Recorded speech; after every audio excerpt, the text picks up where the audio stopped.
Bonjour, Xavier Desmarais, donc je suis le responsable du chantier Outre-mer. Donc Outre-mer qui est un chantier qui fait des catamarans en composite dédié au grand voyage. Donc la caractéristique de nos bateaux, c'est que c'est à la fois des bateaux de grand voyage et à la fois des bateaux qui ont des performances bien supérieure à la moyenne. Nous avons trois mots-clés en fait pour Outre-mer. Nos bateaux sont marins, rapides et simples. Simple voulant dire simple à manœuvrer, simple à entretenir et n'ayant pas un aspect luxe statutaire, mais plus le confort, le plaisir de vivre à bord. Alors, cette année, on avait une nouveauté importante chez Outre-mer, c'est l'Outre-mer 5X. Donc pour nous, c'est le nouveau navire amiral. 5X, ça veut dire 59 pieds, donc presque 18 mètres. Donc notre nouveau plus grand bateau, navire amiral, qui pour nous représente vraiment l'essence de notre marque.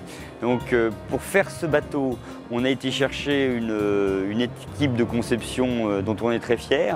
Pour l'architecture, c'est le cabinet VPLP, qu'on ne présente plus, qui a gagné la dernière Coupe de l'Amérique. Actuellement, il y a le Vendée Globe avec ses bateaux qui sont en tête. Enfin, c'est vraiment des stars de la performance.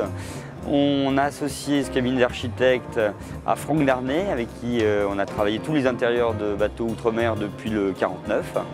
Et pour donner un aspect, travailler le design du bateau et les sensations qu'on peut avoir en regardant le bateau, son esthétisme, on a travaillé avec Patrick Lequaimont, l'ancien designer de chez Renault, papa de la Twingo, de la Scénic, qui nous a permis de travailler sur le reproche qu'on fait souvent à pas mal de catamarans de ne pas être très joli. Donc là, on a essayé de faire un bateau qui donne des sensations à ses propriétaires et qui le rend fier déjà rien qu'à la vue.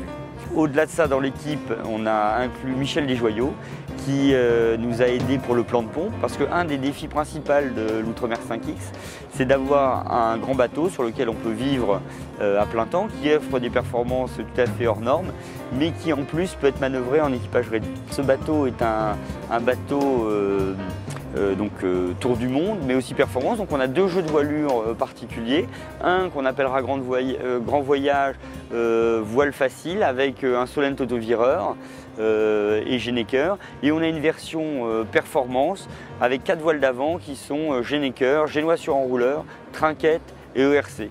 Donc en fait, entre ces deux versions, vous pouvez choisir celle qui vous correspond le mieux, sachant que sur les aspects grand voyage, on a travaillé sur la partie autonomie, le bateau ayant 720 watts de panneaux solaires qu'on peut porter à plus de 900 watts, un hydrogénérateur et donc une autonomie énergétique entre du solaire et de l'hydrogénération qui est très importante et qui vous permet de naviguer sans avoir de contraintes importantes d'aller au port pour refaire du gasoil ou de l'eau, tout au moins à intervalles très espacés. Autre point spécifique du bateau, on a beaucoup travaillé sur l'intérieur, sur la notion de confort. Donc on a une vision complètement panoramique, on est flush entre l'intérieur et l'extérieur, donc on est sur un seul niveau.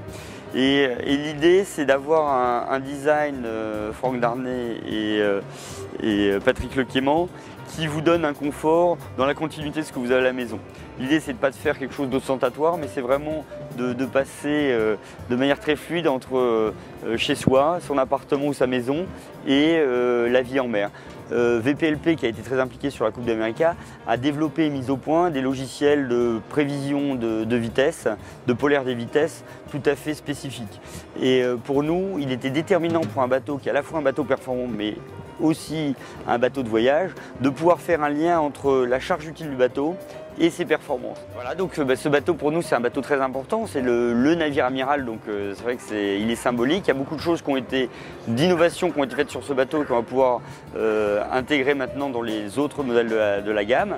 Donc on a eu beaucoup de plaisir avec l'équipe de conception à faire ce bateau. Maintenant à le voir naviguer, les premiers bords c'était des moments fantastiques et maintenant on a le plaisir aussi de voir nos clients commencer à naviguer autour du monde. La numéro 2 est partie la semaine dernière des Canaries pour traverser la famille. Donc c'est un équipage avec les parents et un enfant de 9 ans, donc sur ce type de bateau avec un équipage très réduit. Et on est avide de suivre et de vivre un petit peu par procuration tous ces rêves de grande navigation.